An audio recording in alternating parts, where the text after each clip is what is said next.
Welcome back. I'm level 30-ish or so, and I just have this video sort of playing in the background because I have some things I want to talk about. The first one was like a bomb drop today. Ghostcrawler announced he's leaving Blizzard. Now, if you don't know who Ghostcrawler is, he is one of the most prominent employees at Blizzard because for World of Warcraft, he's the one that gets down and dirty and deals with players, announcing the changes, hearing the complaints, getting the feedback, active on Twitter. And he really sort of pioneered that because when he first started doing it, not many employees from gaming companies were doing that.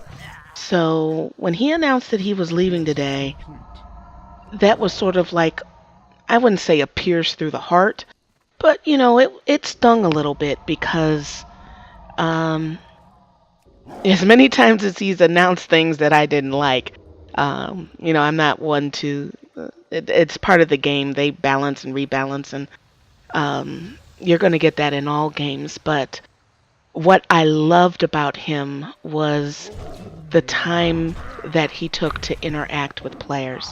So I don't think the game will suffer because he's gone. Because he's leaving. I hope one employee wouldn't have that much of an impact with a company as large as Blizzard. But I do hope that before he goes, they start, sort of implementing a replacement to interact with players. I hope that doesn't disappear. And that's not a job that, your average gaming employee that's announcing bad news and making changes that people don't like would want to take on. But I definitely understand why he's leaving. If you're one, he said that a good opportunity came up and he wanted to take it. And I totally get that. And I wish him, the most success in whatever his new venture is. But I could see where he probably hit a plateau. What would you promote him to? Where there wouldn't be, like an upset about it. So, yeah, I wish him luck with that. Let's see what else. Twitch drama. A lot of people were sending me messages about this Twitch drama. And basically, to make a long story short, there were some inappropriate decisions made by Twitch staff and volunteers in regards to how they deal with and interact with people. And it's unfortunate, but usually most companies go through, when you're that big, most companies go through that if you don't have firm protocols in place. Horror, the employee that was in the middle of all of this, one thing that, and don't get me wrong here, I understand that people do other people favors. But a lot of times, if you have those strong protocols, then a lot of those favors that are being done wouldn't get done. Because a lot of times the reason why the favor is being asked is because it's not supposed to be done in the first place, kind of thing. And from his standpoint, and he did give a very lengthy explanation as to, what went on, but Twitch is absolutely correct in not having copyrighted emotes there. They should not have them. I've seen quite a few of them, but they seem to be actively trying to get rid of those. Twitch is a monster to babysit, okay? Because it's live video. It's a monster. And on top of the Twitch drama, then you have the guy with his PS4. Him and his wife were drinking, and he, decides because he's that wonderful husband to undress his wife in front of the camera. I mean, it's like, come on. Can you imagine what your job must be like to have to babysit people and make sure they don't do stupid shit? Yeah, Twitch hasn't had a good week. But one of the things that has been brought out with all of this Twitch drama, a lot of the partners were talking about the things that they have to go through. Um, like in their contract, there is verbiage about well, let me rephrase that. I don't know about the older people that got partnered supposedly. Like they have the no ads deal with their subscriptions for people that sub. But the newer ones, supposedly, there's verbiage in the contract about how many ads you're supposed to run, and you're supposed to regularly run them, and you will get sort of talked to if you want to do, like, for instance, a recful and say, I'm not going to run ads on my channel. Oh yeah, oh yes, you are going to run ads on this channel. So, and if you want to make, a living on, now let me be clear, making a living on Twitch or YouTube or any of those mediums, if you're an entertainer, it's not like it's completely out of the realm. Okay, it would be easier than that than saying I want to be a model. I want to be a fashion designer. I want to be a successful musician. That's easier. Being on Twitch or YouTube is a whole lot easier than that. Matter of fact, it might be easier than saying I want to be a lawyer. It's sure as hell of a lot cheaper. But you have to have the personality, a draw, something that attracts people to you. But even if you have all of that and you're entertaining and you have good commentary, then the problem is that the monetization of it is kind of jacked. Like with Twitch and YouTube, there are views that are not monetized. There are people that don't get the ads because they're in different places. Mobile views, for example, on YouTube are not monetized. And then let's talk about the big elephant in the room, ad block. There's a lot of people using ad block, but don't whitelist the channels that a lot of people do. Don't get me wrong, but there's a lot that don't. Whitelist the channels that they frequent a lot. So they're actually taking income away from people.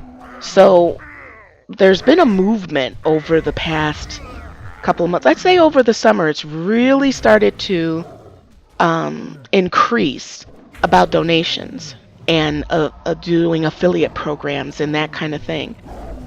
From my perspective, I ranted about this on on Facebook. I have no problem with supporting people that you feel are doing a valued service, no matter what it is. Whether it's, like the free to play game, you will never see me say, I will never put money in a free to play game because I want it to be free. Because I understand that there are people that need to eat that are making the game. So to me, that's like completely selfish. There's a lot of people that do that though. And don't get me wrong, I understand that there are people that can't afford to pay.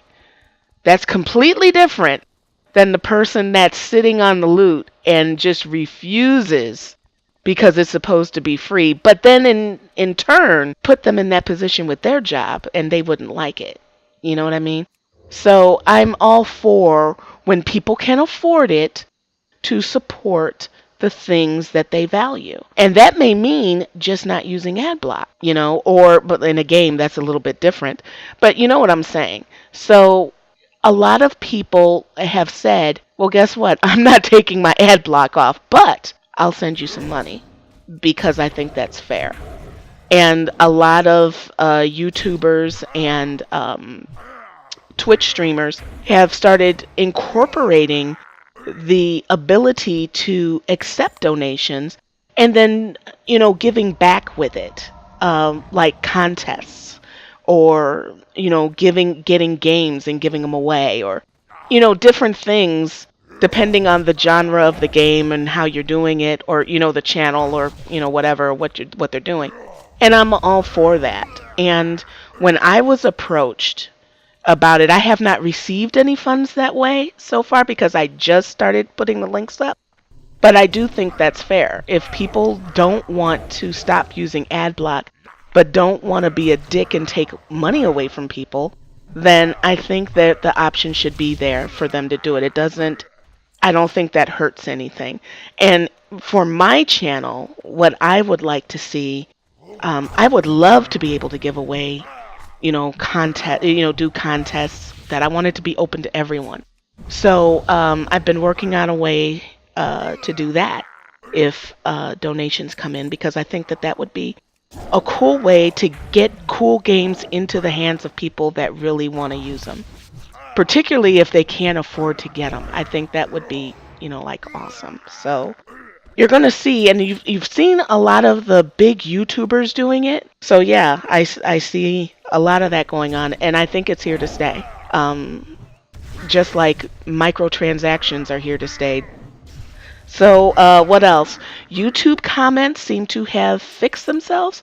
Now I'm in the process of going through and responding to comments. Don't want to go too far back, but I've basically caught up. But a lot of comments went into moderation, but I wasn't told that they went into moderation, so I didn't know that they were sitting in moderation. So I'm going to have to go back and see if there's a way to just pull up, these are the comments in moderation. I just happened to come across them responding to videos. I didn't want to respond, my apologies to that, until they sort of fix things, because my channel is small, so I didn't have all of the drama that these bigger channels did. And very selfishly, I wanted to keep it that way. So I've seen that the larger channels have turned their comments back on, and it seems like it's working out okay. And, I'm going to continue with that. Let's see, what else? Got Eve videos coming up, lots of Star Trek coming up. Tomorrow is Thanksgiving. So if you celebrate Thanksgiving, I hope you have a wonderful holiday. I'm staying out of the kitchen. And I've got other games in the queue. But I'm really like a space geek now. Star Citizen released a video about one of their ships, and I could totally see myself going to one of these conferences, cosplaying as, like a Romulan or a Princess Leia with some color. I could totally see myself doing that. My inner geek is emerging like you would not believe. I'm looking forward to Star Citizen. I'm enjoying the combat more in Star Trek online than I am in Eve. My head almost hit the desk. You'll see a video that I'm going to be doing. I did the blockade, and there's nothing. I had one goal, and that was to keep range, because that's one thing that I suck at in that game, is keeping range. So I'm practicing on keeping range. But in Star Trek, you're getting hit, and you can see where your shields are going down. So you have to maneuver your ship to mitigate that damage. And then I popped back into Eve, and it was like, so yeah, I don't know. I think the games complement each other, because when I get out of one, I hop into the other. They work very well together. So anyway, yeah, I think that's it. I've been talking long enough, and thank you for watching, and I will see you guys in the next one.